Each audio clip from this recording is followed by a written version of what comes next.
Hi friends, അസ്സാം വലൈക്കും. Welcome back to my channel. അപ്പോൾ നമ്മളിന്ന് വന്നിട്ടുള്ളത് ഒരു വെറൈറ്റി ആയിട്ടുള്ള ഒരു പായസത്തിൻ്റെ റെസിപ്പി ആയിട്ടാണ്. നമ്മൾ ഒരുപാട് പായസ റെസിപ്പീസ് നമ്മുടെ ചാനലിൽ ചെയ്തിട്ടുണ്ട്. സിമ്പിളായിട്ട് ചെയ്യാൻ പറ്റുന്ന വ്യത്യസ്തമായിട്ടുള്ള പായസങ്ങളൊക്കെ ചെയ്തിട്ടുണ്ട്. അപ്പോൾ അതൊക്കെ ഒന്ന് ചാനലിൽ കയറി ഒന്ന് കാണുക കേട്ടോ.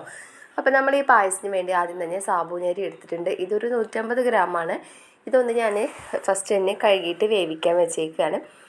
അപ്പോൾ നമ്മൾ ഇനിയും നമ്മളിതിലേക്ക് മെയിനായിട്ട് ചേർക്കാൻ പോകുന്ന നമ്മുടെ സംഭവം മാഗിയാണ്. മാഗി വെച്ചിട്ടുള്ള ഒരു പായസമാണിത്. നല്ല ടേസ്റ്റിയാണ്, എല്ലാവർക്കും ഇഷ്ടപ്പെടും ഇത്. അപ്പോൾ തീർച്ചയായും നിങ്ങളിത് ട്രൈ ചെയ്ത് നോക്കണം. ഗസ്റ്റൊക്കെ വരുമ്പോഴും നമ്മുടെ വീട്ടിൽ എന്തെങ്കിലും വിശേഷമുള്ളപ്പോഴൊക്കെ നമുക്ക് പിന്നെ ഇപ്പോൾ കുട്ടികൾ പെട്ടെന്നൊരു പായസം വേണമെന്നൊക്കെ പറയുമ്പോൾ നമുക്ക് തയ്യാറാക്കി കൊടുക്കാൻ പറ്റുന്ന ഒരു സ്പെഷ്യൽ പായസം തന്നെയാണിത് കേട്ടോ. അപ്പോൾ നമ്മൾ സാബൂനരി വേവിച്ചത് ഞാൻ മാറ്റി വെച്ചിട്ടുണ്ട്. ഇനി ഒരു ഉരുളിയിലേക്ക് കുറച്ച് നെയ്യ് ചേർത്ത് കൊടുത്തിട്ട് അണ്ടിപ്പരിപ്പ് മുന്തിരി ഒന്ന് ഫ്രൈ ചെയ്തെടുത്തിട്ടുണ്ട്. അതിലേക്ക് തന്നെ നമ്മൾ ആ മാഗിയും കൂടെ നമ്മൾ ചേർത്ത് കൊടുത്തിട്ടുണ്ട്. അപ്പോൾ ആ മാഗിയും ആ ഒരു നെയ്യിൽ തന്നെ നമ്മളൊന്ന് ഫ്രൈ ആക്കി എടുക്കുകയാണ് 2-3 മിനിറ്റ്. ഇനി നമ്മളിതിലേക്ക് പാലാണ് ചേർത്ത് കൊടുക്കുന്നത്. ഞാനിവിടെ നമ്മുടെ നാടൻ പശുമ്പാലാണ് ചേർത്ത് കൊടുത്തിട്ടുള്ളത്. അപ്പോൾ ഇതൊരു 3 നാഴി പാലോളാണ് ഞാനിപ്പോൾ ഇതിലേക്ക് ചേർത്തേക്കുന്നത്. അപ്പോൾ നല്ല തിക്കായിട്ടുള്ള നല്ല പാലായ കാരണം കൊണ്ട് ഞാനൊരു 1/2 ഗ്ലാസ് വെള്ളം കൂടെ അതിലേക്ക് ചേർത്ത് കൊടുക്കുന്നുണ്ട് കേട്ടോ. അപ്പോൾ അത് ഒന്ന് തിക്കായി വരുന്ന സമയത്ത് നമുക്ക് 1/2 ഗ്ലാസ് ചൂടുവെള്ളം ചേർത്ത് കൊടുത്താൽ മതി. ഇനി ഈ പാലും കൂടെ നന്നായി ഒന്ന് മിക്സ് ചെയ്ത് കൊടുത്തിട്ട് നമുക്കിനി ഈ പാലിലൊന്ന് ഈ മാഗി വേവിച്ചെടുക്കാം. പിന്നെ നമ്മൾ സാധാരണ നമ്മൾ പായസത്തിലേക്ക് ഒരു നുള്ളു ഉപ്പ് എക്സ്ട്രാ ചേർത്ത് കൊടുക്കാറുണ്ട്. ഈ മാഗി പായസത്തിലേക്ക് നമ്മൾ ഉപ്പ് എക്സ്ട്രാ ചേർത്ത് കൊടുക്കേണ്ട ആവശ്യമില്ല കേട്ടോ.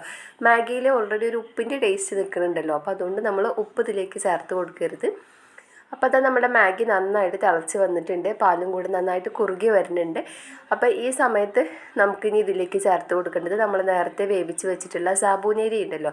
അപ്പോൾ അത് ഞാനൊരു അരിപ്പയിലേക്ക് ഊറ്റി വെച്ചിട്ടുണ്ട്. എന്നിട്ട് അതിൻ്റെ മുകളിലേക്ക് കുറച്ച് പച്ചവെള്ളം കൂടി ഒഴിച്ച് വെച്ചിട്ടുണ്ട്. അപ്പോൾ ആ സാബൂനരിയുടെ ഒരു പശ പോകാൻ വേണ്ടിയിട്ട് അങ്ങനെ ചെയ്യുമല്ലോ, എല്ലാവർക്കും അറിയാമല്ലോ. അപ്പോൾ ഇനി നമ്മൾ ആ സാബൂനരി ഇതിലേക്ക് ചേർത്ത് കൊടുക്കുകയാണ്. എന്നിട്ട് നമുക്ക് നന്നായിട്ടൊന്ന് മിക്സ് ചെയ്ത് കൊടുക്കാം. അപ്പോൾ അത് ഒരു 2 മിനിറ്റ് ഓളം നമ്മളങ്ങനെ അരിപ്പയിൽ വെച്ച കാരണം കൊണ്ട് അത് അങ്ങനെ ഒരു സെറ്റായ പോലെ ഉണ്ടാവും, തിക്കായ പോലെ.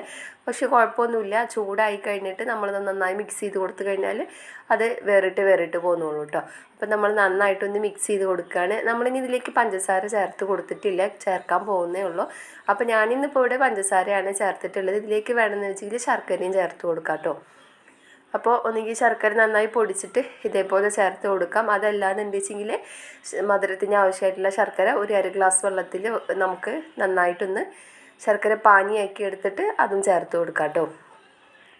അപ്പോൾ നമ്മൾ ആവശ്യത്തിനുള്ള പഞ്ചസാര ചേർത്ത് കൊടുത്തിട്ടുണ്ട്. ഞാനിപ്പോൾ ഇവിടെ ഏകദേശം ഒരു 1/2 കപ്പോളം പഞ്ചസാര ചേർത്ത് കൊടുത്തിട്ടുണ്ട് കേട്ടോ.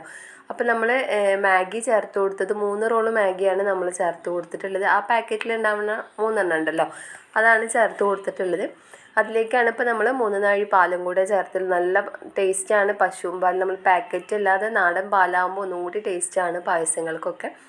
അപ്പോൾ നമ്മൾ സാബൂനരി കൂടി ചേർത്തിട്ട് നന്നായിട്ടൊന്ന് തിളപ്പിച്ചെടുത്തു. ഇനി നമ്മളതിലേക്ക് ഏലക്കാപ്പൊടിയാണ് ചേർത്ത് കൊടുക്കുന്നത്.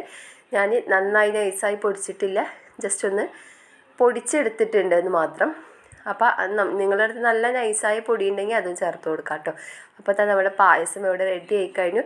എല്ലാവരും ഇതൊന്ന് ട്രൈ ചെയ്ത് നോക്കണം. തീർച്ചയായും നിങ്ങൾക്ക് ഇഷ്ടപ്പെടും, കുട്ടികൾക്ക് ഇഷ്ടപ്പെടും. വളരെ പെട്ടെന്ന് തന്നെ നമുക്ക് തയ്യാറാക്കാൻ പറ്റുന്ന ഒരു പായസമാണ്. അപ്പോൾ ഇനി മറ്റൊരു വീഡിയോയിലൂടെ കാണുന്നത് വരെ എല്ലാവർക്കും അസ്സലാമു അലൈക്കും ആൻഡ് താങ്ക് യു.